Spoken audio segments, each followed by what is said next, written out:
नमस्कार दोस्तों, मेरा नाम है मयंक और मैं स्वागत करता हूं आपका टेक्सास के ऑफिशियल यूट्यूब चैनल में। जैसा कि हम पूरी कोशिश कर रहे हैं कि बिजी सॉफ्टवेयर से रिलेटेड हर वीडियोस आप तक पहुंचाएं ताकि आप उसको देखकर अपने स्किल्स को डेवलप कर सकें एंड बिजी सॉफ्टवेयर को सीख सकें। तो आज का जो हमारा टॉपिक है वो है कि बैंक रिकन्सिलिएशन प्रोसेस कैसे कर सकते हैं हम बिजी सॉफ्टवेयर में।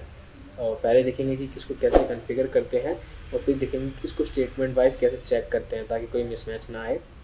पर ये सब करने से पहले हम ये जान लेते हैं कि बैंक रिकन्सिलिएशन प्रोसेस होता क्या है, मतलब बैंक रिकन्सिलिएशन होता क्या है। तो सबसे पहले ये समझते हैं। बैंक रिकन्सिलिएशन एक फाइनेंशियल प्रोसेस है जिसमें आप अपने बैंक अकाउंट्स को स्टेटमेंट को अपने अकाउंटिंग रिकॉर्ड्स यानी कि कैश बुक के साथ कंपेयर करते हैं। इससे ये कंफर्म होता है कि दोनों का बैलेंस मैच कर रहा है या नहीं कर रहा है। मतलब जैसे कि रनिंग बैलेंस भी मैच होना चाहिए हमारा बैंक का, जितने बैंक में मतलब बैलेंस है, जितना अमाउंट आ रहा जा रहा है, जिसकी उसकी एंट्री करेंगे तो रनिंग बैलेंस भी मैच होना चाहिए और दोनों कैश लेजर दोनों मैच होने चाहिए ताकि हमारा अकाउंटिंग में कोई मिसमैच ना आए। ये प्रोसेस ज़रूरी क्यों है ये देख लेते हैं। ये प्रोसेस इसलिए ज़रूरी है ताकि आप अपने रिकॉर्ड्स में किसी भी गलत एंट्री को पकड़ सकें, जैसे कि मिस ट्रांजेक्शन होती है, बैंक फीस या कोई और डिस्पेंसी। ऐसे हो सकता है कि किसी से पेमेंट नहीं आई है हमको, तो हम ये भी देख सकते हैं कि किससे पेमेंट आई है किससे नहीं आई है। तो ये बैंक रिकन्सिलिएशन प्रोसेस बहुत इंपॉर्टेंट होता है इस रीज़न से। और भी चीज़ें जान लेते हैं कि किस लिए रीज़न होता है, किस लिए इम्पोर्टेंट होता है हमारे लिए। एक्यूरेसी, आपके अकाउंट्स एक्यूरेट होंगे जो आपको फाइनेंशियल रिपोर्टिंग और टैक्स फाइलिंग में मदद करेंगे। और फ्रॉड प्रिवेंशन, इससे आप इजीली आइडेंटिफाई कर सकते हैं अगर कोई फ्रॉडेंट ट्रांजेक्शन में मिस्टेक हो गई हो कैश फ्लो मैनेजमेंट में तो आप चेक कर सकते हैं कि ये किस तरह मिस्टेक हुई है। और लीगल कंप्लायंस, मतलब बैंक रिकन्सिलिएशन रेगुलर करने से आप इंश्योर करते हैं कि आपकी फाइनेंशियल रिकॉर्ड सभी लीगल रिक्वायरमेंट्स को मीट कर देती है या नहीं करती। तो ये इम्पोर्टेंट्स थी इसकी। हर कोई उसको मतलब वीकली रिकन्सिलाइल करता है, कोई मंथली रिकन्साइल करता है, कोई क्वार्टरली। तो सबका अपना अपना तरीका होता है। तो हम पहले देखते हैं कि रिकन्साइल को करने के लिए उसको कॉन्फ़िगर कैसे करते हैं, पहले हम ये जानते हैं। तो बिजी सॉफ्टवेयर को ओपन करने के बाद एडमिनिस्ट्रेशन पे आके कॉन्फ़िगरेशन पे क्लिक करेंगे एंड फीचर्स एंड ऑप्शंस पे क्लिक करेंगे। फिर यहाँ पे आपको 4th नंबर पे एक अकाउंट्स का ऑप्शन दिख रहा है, उस पर आप क्लिक करेंगे तो यहाँ पे आपको सारे ऑप्शंस दिख रहे हैं। टारगेट कॉस्ट सेंटर्स, जो आपको कॉन्फ़िगर करना हो यहाँ से कॉन्फ़िगर कर सकते हैं अगर आपकी कोई ज़रूरत की रिक्वायरमेंट है। तो जो ये मैं आपको बताने जा रहा हूँ बैंक रिकन्सिलिएशन, ये सबसे नीचे आ रहा है आपके पास। यहाँ पे बैंकिंग ऑप्शंस दिख रहे हैं आपको, जैसे maintain bank instrument details, cheque printing, bank reconciliation, post dated cheques, in payment receipt vouchers, ऐसे करके। तो पहले बैंक रिकन्सिलिएशन को हम टिक कर लेते हैं। तो ये टिक करने के बाद आप उसको सेव कर देंगे ताकि जो हमने ऑप्शन सेव किया है वो सेव, जो ऑप्शन टिक किया है वो सेव हो जाए। ये करने के बाद आप स्किप करके बाहर आएंगे। फिर यहाँ पे आप दिख रहा होगा कि आपको कि जैसे ट्रांजेक्शन्स है, डिस्प्ले है। तो सबसे पहले यहाँ पर डिस्प्ले पे आके हम चेक करेंगे कि बैंक रिकन्सिलिएशन का ऑप्शन दिख रहा है हमको, नहीं दिख रहा है। अगर आपको यहाँ पे बैंक रिकन्सिलिएशन का ऑप्शन नहीं दिख रहा है तो इसका मतलब है कि हमने कॉन्फ़िगरेशन में उसको टिक नहीं किया है। अगर ऐसे हो सकता है कि हमने टिक कर दिया और फिर आपने सेव ना किया हो, तो यहाँ पे आपको ये ऑप्शन तभी दिखेगा जब आप वहाँ से बैंक रिकन्सिलिएशन का ऑप्शन पर टिक करेंगे। तो उसके बाद आप यहाँ पे बैंक रिकन्सिलिएशन आके आप चेक कर सकते हैं कि शो ऑल एंट्रीज।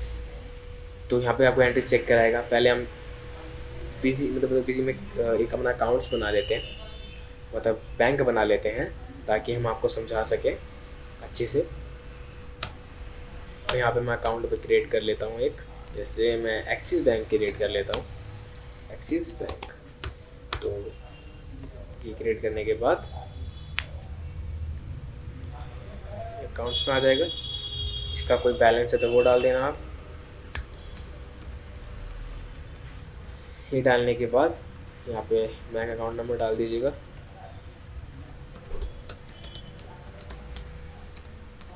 तो सेव करने जाएंगे तो यहाँ पे आपको दिखा रहा है कि अनक्लियर्ड एंट्रीज, यानी कोई चेक डिपॉजिट हुआ हो लास्ट फाइनेंशियल ईयर में, या कब फाइनेंशियल ईयर जैसे क्रिएट तो तभी होगा ना जब अकाउंट्स ओपन होगा, मतलब जब। तो उससे पहले क्या हो सकता है कि आपके जो लास्ट फाइनेंशियल ईयर है उसमें आपका कोई अनक्लियर्ड चेक होगा जो मतलब क्लियर नहीं हो पाया होगा।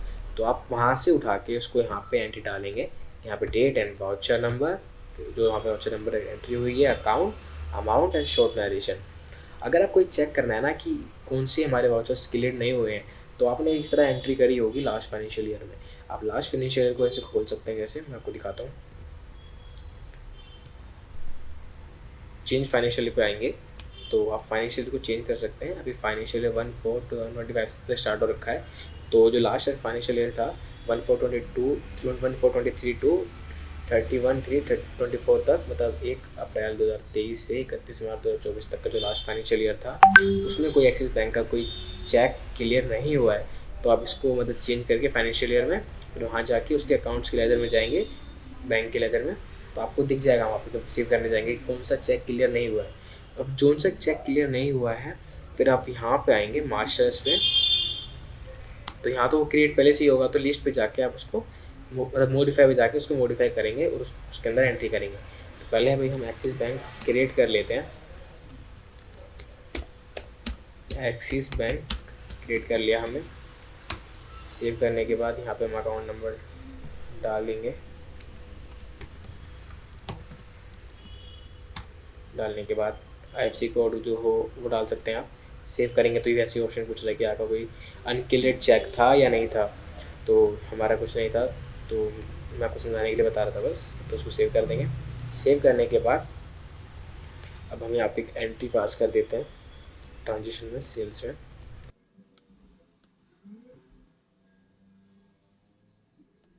पार्टी भी क्रिएट कर लेते हैं, HBRL करके पार्टी क्रिएट कर लेते हैं। क्रिएट करने के बाद इसको F2 करेंगे एंड यहाँ पे अलग स्टेट सेलेक्ट कर लेते हैं, रजिस्टर पार्टी सेलेक्ट कर लेते हैं, F2 करके सेव।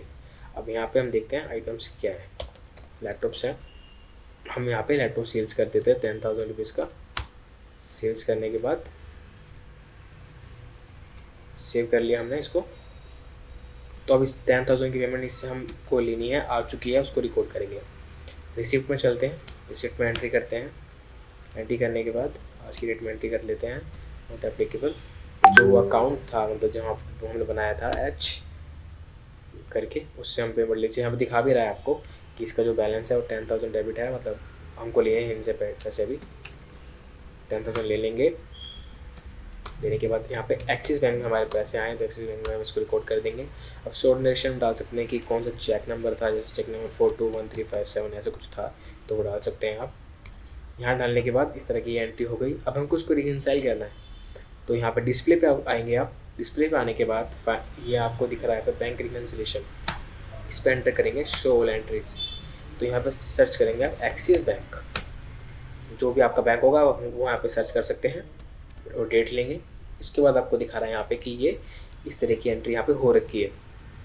अगर यहाँ पे जैसे हो सकता है कि इसकी 50,000 की पेमेंट होती, अभी 10,000 की पेमेंट थी तो 10,000 हमारे पास आ गए।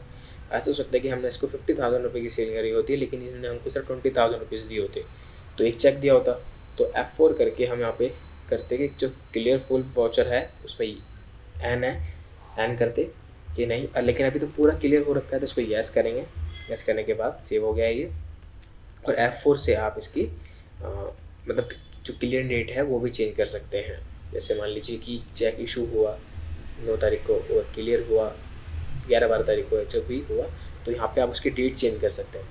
इस तरह आप इसका रिकंसाइल कर सकते हैं। तो मैं आपको वो दिखा देता हूँ। SBI बैंक, SBI में हमने एंट्री कर रखी है, हिमांशु डालिया करता बेंगलोर के ब्रांचेस मतलब पार्टी को। एक से पेमेंट है, एक से रिसिप्ट है, तो हम चेक कर सकते हैं, रिकंसाइल कर सकते हैं कि किस तरह की मतलब हमारे में कोई मिसमैच तो नहीं है, हमारे अकाउंट सही से प्रॉपर रनिंग बैलेंस हमारा मैच हो रहा है या ओपनिंग बैलेंस का सही मैच है हमारा। तो इस तरह हम बैंक को रिकंसाइल कर सकते हैं।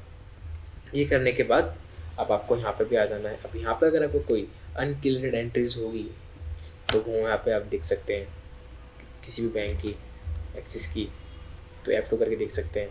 कोई दूसरा बैंक हो SBI, तो यहाँ से डेट सेलेक्ट करनी है आपको, कौन से कब से स्टार्ट हो रहा है, कब एंड हो रहा है, status and account by short narration देख सकते हैं। F2 करके सेव कर सकते हैं, देख सकते हैं कि क्या स्टेटस है इसका। अब यहाँ पे अब ये भी देख सकते हैं कि शो क्लियर एंट्रीज, कौन सी एंट्रीज क्लियर हो गई हैं।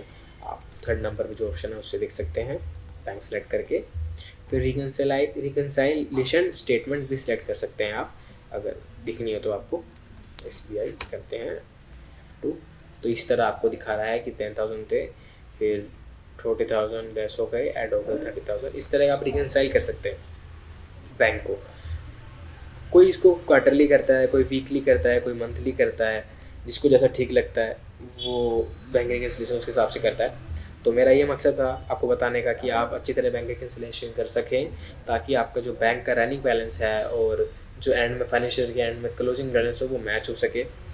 तो ये था हमारा आज का टॉपिक। और सबसे पहले क्या होता है कि हम बैंक की एंट्रीज करते हैं तो हमको ज़्यादातर पता नहीं होता कि क्लाइंट जो है उसने खर्चा कहाँ करा है, किससे पेमेंट आई है। तो सारी पेमेंट्स तो हमको निश्चय देख के पता चलती नहीं है, तो हम उसको सस्पेंस अकाउंट में डाल देते हैं। सस्पेंस अकाउंट में डालने के बाद हम बैंक रिकन्सिलेशन करते हैं, ताकि जो जितना भी सस्पेंस था वो शॉर्ट हो सके। जो सस्पेंस क्लियर हो जाएगा तो हमारा बैंक में जितना मतलब क्लोजिंग बैलेंस वो मैच हो जाएगा। क्लोजिंग बैलेंस तो बस मैच हो ही जाएगा, लेकिन जो डेटर्स के अमाउंट्स हैं, क्रेडिटर्स के अमाउंट्स हैं, लेजर्स के क्लोजिंग बैलेंस वो मैच भी तो होनी चाहिए। तो वो सस्पेंस जब हटेगा तभी वो मैच होगा। तो सस्पेंस तो हम सिर्फ इसलिए करते हैं ताकि हमारा रनिंग बैलेंस मैच होता रहे और एंट्रीज के अंदर मेंटेन रहे। तो सस्पेंस शॉर्ट करने के लिए ही हम बैंक रिकन्सिलेशन करते हैं। सबसे इम्पोर्टेंट टॉपिक है, अगर आपको भी करना हो तो आप बिल्कुल कर सकते हैं इस टॉपिक के ऊपर। और इससे रिलेटेड अगर आपको कोई डाउट्स हो तो आप कमेंट बॉक्स में बता सकते हैं। अगर वीडियो अच्छी लगी हो तो भी आप कमेंट बॉक्स में बता सकते हैं। बहुत बहुत धन्यवाद इस वीडियो को देखने के लिए। तो चलिए मिलते हैं अगली वीडियो में। Thank you.